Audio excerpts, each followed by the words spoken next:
ክሱን በጭራሽ ማንሳት የለብሽም። ምክንያቱም አንዳንድ ጊዜ የዋህነትን ማብዛት ወደ ጅልነት ይቀይራል ማለት ነው። በነገራችን ላይ ክፉን በክፉ መመለስ ጥሩ ባይሆንም ነገር ግን ደግሞ አንዳንድ ጊዜ ግዴታ ነው ራስን ማስከበር።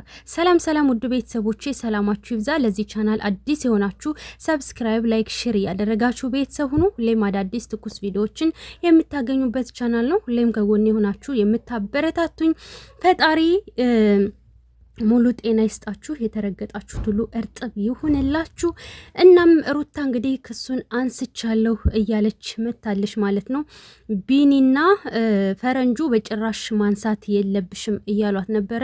ነገር ግን ሩቲ ክሱን አንስቻለሁ፣ ክፉን በክፉ መመለስ ጥሩ አይደለም፣ ሁሌም ተመሳሳይ ነገር መድገም አግባብ አይደለም ብላለች። ግን ሀቄ ወጥቶልኛል እያለች ነው። ነገር ግን ሩቲ ሀቅሽ ወጣልሽ ብለው የሚያስቡት እነሱ ሄርሜላ ስትናገር ነው ማለት ነው።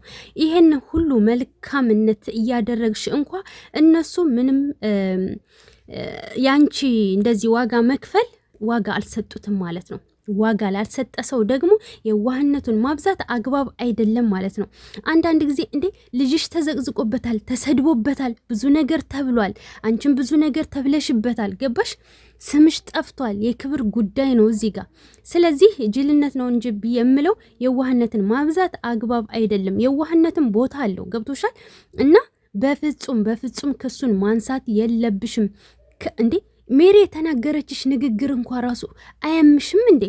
እንኳን አንቺ እኛ ራሱ አሞናል። እስኪ ቪዲዮን መለስ ብለሽ ስሚው፣ ከዛም በኋላ ይገባሻል ማለት ነው ምን እንዳለችሽ። ገባሽ? አንቺ ምናልባት በሰዓቱ ብዙም ትኩረት ላትሰጪው ትችላለሽ፣ ግን ቪዲዮን መለስ ብለሽ ስታዩ በጣም ነው የሚያመው። ብዙ ተብለሽበታል፣ ስምሽ ጠፍቶበታል። እሷም ሄርሜላ ሀቁን ማውጣት አለባት። የት ነበረች? እንዴት ነበር? ምን ተፈጠረ? እያንዳንዱ ነገር መናገር አለባት። አንቺም ደግሞ ከዛም በኋላ ሀቅሽ ይወጣልሽ አደርሷ ስትናገር መክሰስ አለብሽ። አሁን ግን ሀቅ ወጥቷል፣ ክሱን ትቼዋለሁ አልሻ።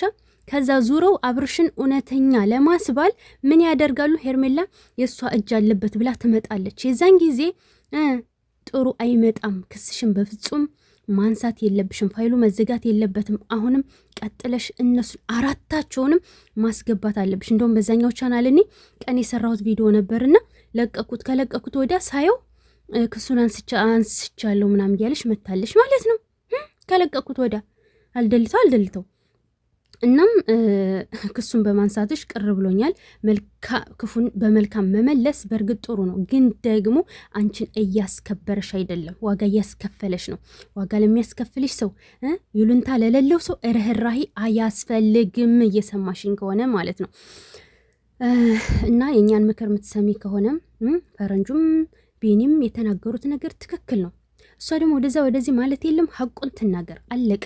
እና መክሰስ አለብሽ። ዋጋቸውን ማግኘት አለባቸው፣ መማር አለባቸው፣ አለቀ። እና ውድ ቤተሰቦቼ ሰብላይክ አድርጎ በቀጣይ ቪዲዮ ከ30 ደቂቃ በኋላ ላይ ብገባለሁኝ ማለት ነው። በኢትዮጵያ ሰዓት አቆጣጠር 3 ሰዓት ከምሽቱ ላይ ብገባለሁ። እንገናኝ። እስኪ እናንተ ክሱን ማንሳቷ እናንተ ጥሩ ነው ብላችሁ ታስባላችሁ? እስኪ ሀሳብ አስተያየታችሁን ጻፉልኝ።